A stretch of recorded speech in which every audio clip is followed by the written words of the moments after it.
કામ ન થતું હોય તો રિટાયરમેન્ટ લઈ લો, મલ્લિકાર્જુન ખડગેએ કોંગ્રેસ નેતાઓને આપ્યો ઠપકો।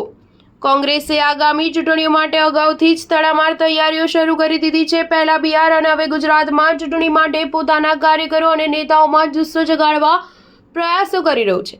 ગુજરાતમાં 64 વર્ષ બાદ યોજાયેલા કોંગ્રેસ અધિવેશનને સંબોધિત કરતા કોંગ્રેસ અધ્યક્ષ મલ્લિકાર્જુન ખડગેએ પક્ષના નેતાઓને કડક ભાષામાં સંદેશ આપ્યો છે। તેમણે પક્ષના નેતાઓ અને કાર્યકર્તાઓને કામ ન થતું હોય તો રિટાયરમેન્ટ લઈ લેવા કહ્યું છે। ખડગેએ કહ્યું કે સંગઠનમાં જિલ્લા કોંગ્રેસ કમિટીના અધ્યક્ષની ભૂમિકામાં વધારો કરવામાં આવશે તેમજ તેમની નિમણૂક અખિલ ભારતીય કોંગ્રેસ કમિટી દ્વારા જારી દિશા નિર્દેશો અનુસાર કડક અને નિષ્પક્ષતાથી કરવી જોઈએ। જિલ્લા અધ્યક્ષે પોતાની નિમણૂકના 1 વર્ષની અંદર સર્વશ્રેષ્ઠ લોકો સાથે જોડાઈ બૂથ સમિતિ, મંડળ સમિતિ, બ્લોક સમિતિ અને જિલ્લા સમિતિ બનાવવાની છે, જેમાં કોઈ પક્ષપાત કરવામાં આવશે નહીં।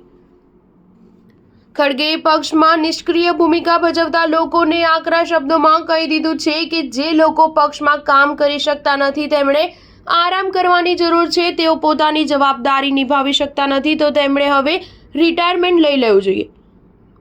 પક્ષ રાષ્ટ્રપિતા મહાત્મા ગાંધી અને સરદાર વલ્લભભાઈ પટેલના સિદ્ધાંતોને આધીન કામ કરે છે। આજે આપણે સાબરમતીના તટ પરથી દેશને આગળ વધારવાનો પ્રયાસ શરૂ કરીશું। ખડગેએ સરદાર પટેલની વાતોને યાદ કરાવતા કહ્યું કે એકતા વિના સંખ્યા કોઈ કામની નથી, સંખ્યા વાસ્તવિક શક્તિ નથી, એકતા છે। સૂતરના દોરા પણ અલગ અલગ હોય તો તે ઝડપથી તૂટી જાય છે, પરંતુ જ્યારે તે એક સાથે ભેગા થઈ જાય તો તેને તોડવા અશક્ય છે। તે જાડું કાપડું બને છે ત્યારે તેની શક્તિ, સુંદરતા અને ઉપયોગિતા અદ્ભુત બની જાય છે। સ્ટાર ન્યૂઝ 7 હંમેશા સચ્ચાઈની સાથે।